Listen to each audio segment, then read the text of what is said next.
throughout the NAFTA negotiations, which were contentious at times, absolutely, we remained focused on the things that really matter, and because of that, we've come through it with a very strong and positive relationship with the United States, and indeed are moving forward on the ratification of an accord that will secure this important relationship for years to come.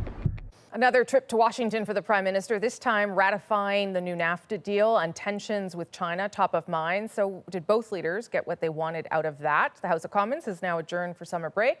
And thankfully it's Thursday and time for At Issue. And because this is one of our last ones, everyone is here with me in Toronto tonight. Chantal Hébert, Andrew Coyne, Althea Raj, and Paul Wells. So good to see you all. Thank you for coming. I appreciate it. Let's start with that meeting between Trump and Trudeau. A lot has happened if you think about where we were this time last year between these two.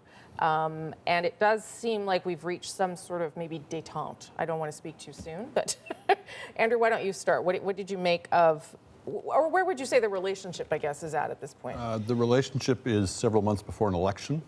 And I think that's mostly what this is about. Ostensibly it was about, and probably some extent was about Trudeau giving some support on NAFTA, Trump giving some support on these Canadian citizens held in China. But I think a large part of this is not only the Prime Minister reminding everyone he's the Prime Minister, he gets to go and meet with foreign leaders, but I think giving a sense of, okay, the relationship is under control, it's in relatively stable condition.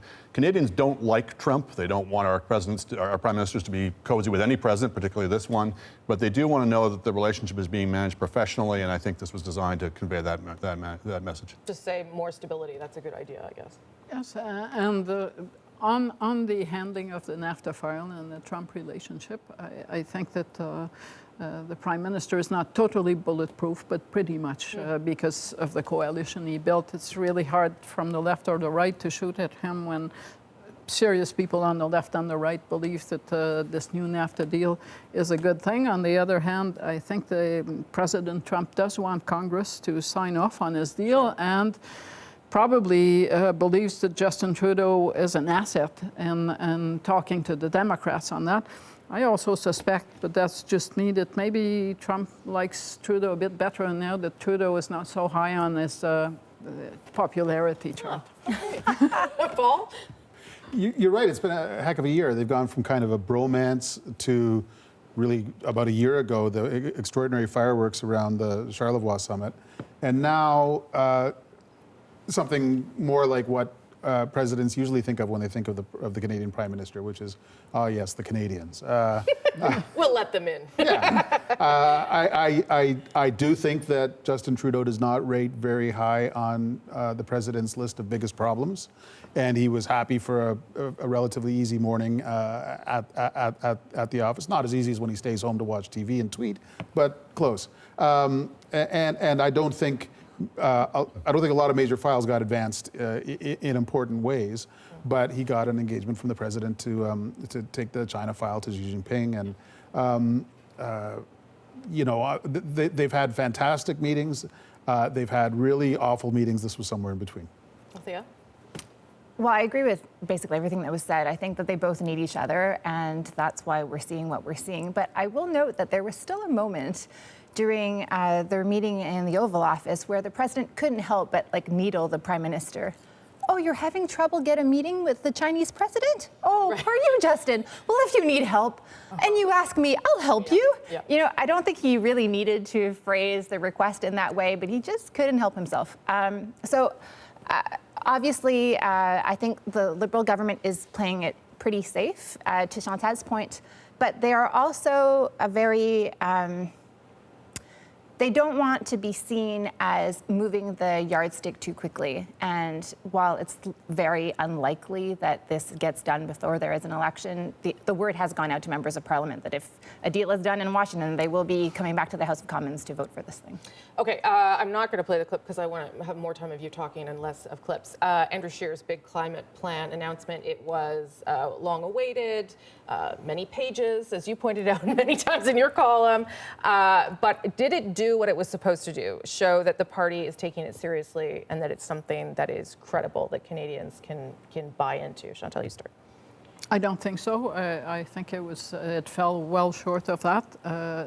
And today, some conservatives were trying to compare yesterday's plan to Trudeau's launch of this environmental platform in 2015. Well, the fact is that the discussion has evolved since then, and the yardstick has moved. So it might have compared okay with the Liberal platform of 2015, but it looked like nothing happened over the past 4 years, and this was a plan that had more blanks to fill than answers to questions. So it doesn't really qualify as a solid alternative plan. What do you think? On the merits, absolutely. It's ridiculous. It's not even a plan. There's no targets, there's no standards, there's no costing. It's just... Well, they say that's going to come at some point. Well, maybe we'll see. But it's also taking a particularly high-cost route to it. So if you were analyzing it as policy, it's ridiculous. If you're analyzing it as it's a plan that he can wave at a particular segment of the electorate that doesn't really care all that much about climate change, but wants to know that people are somewhere in the ballpark of reasonable people who don't deny that it's happening, but don't want to pay very much for it, all those kinds of messages. So it says to some voters, it says, I'm just sensible enough to do something about this. And to other voters, it can go, oh, he's really not going to do anything about it, I don't need to worry. And that segment of voters, those two segments, are the ones that he needs to reach to get that kind of center-right voter. People who aren't necessarily as solid on the environment as maybe they should be, but they want a balancing of the environment and the economy. Or even those people that in our poll this week that showed that you know we want you to do something, we just don't want to pay very much for it. We don't want to pay more than Netflix for it. Even though they will be paying, but that's another What did you think? If you care about the environment, you will not be voting for this plan. But if you want to have a party that signals that it cares about the environment, then possibly you might vote for the Conservatives. I think it is reassuring to a lot of candidates who are knocking on doors in Quebec or in the GTA. At least they have something to talk about. And so check that is done. But Andrew's right, it doesn't have any targets. It doesn't say even what provinces this would apply to. They spend so many pages slagging the Liberals for their plan for letting large emitters off the hook, and their own plan leaves large emitters off the hook for precisely the exact same reasons. It doesn't say how much companies would have to pay. No. It doesn't say how many emissions that would be reduced, or even a target on how many emissions would be reduced. In fact, I think most people looking at this would look at Harper's plan from 2007 and say that was more ambitious. So while there's a lot of stuff in the back pages, interesting policies, home retrofit, which is really expensive, not sure how much bang for your buck you get there. In terms of policy, if this is your issue, well, you're probably voting Green or another political party, but nobody here is going to find perhaps what they were looking for. So why bother then? I sort of wonder. I mean, for the candidates at the door. To fill a blank? To fill in the blank. The Liberals used to say that John Chrétien had his campaign team write a red book for 1992 so that he could say on the campaign trail, I've got a plan, you read it. Yep. It was almost the physical personification of what strategists call a shield. Right. This is the same, but there's a broader thing. We've seen example after example recently of governments that come to power without a real plan because they built their whole campaign on how am I going to win the election, not how am I going to govern. If Andrew Scheer becomes prime minister, he will find that his environmental policy is of no help to him. And as Doug Ford could tell him, that turns out to be a problem if you do get elected. Yeah, he's got no mandate. Okay, so speaking of Doug Ford, let me play this clip because this was a huge cabinet shuffle a year into governing, and I guess was intended to some way reset the agenda. Here's what Doug Ford had to say about it today. Okay, continuous improvement, it starts with me. Every one of our cabinet ministers, I feel, have done a good job, but we can always do a better job. I can always do a better job as well, and we're going to. So you need to go a little faster for this round, but I don't know, what does that tell us about a government and how they are doing to have to do something like that so soon? How did you read it, Paul? Well, it suggests they get that they're in really bad trouble. Sure. It suggests their own polling numbers are not rosier than what we're seeing in the newspapers. I have some advice to these new ministers who've been promoted, Rod Phillips and some of the others. Nobody who got demoted for doing something that the Premier's office didn't like. They all got demoted for cheerfully doing what everyone thought was an excellent idea, which means they need to stop listening to the Premier's office. They need to act like cabinet ministers.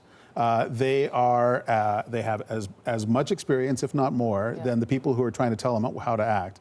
We need to see judgment brought to bear in their public statements and also in private behind closed doors, because going out and executing what the Senate tells you to do hasn't worked well. I just don't see that happening. A premier in a major province that fires a finance minister after a single year will inevitably, if not shatter, at least shake confidence in business circles that this is a serious government.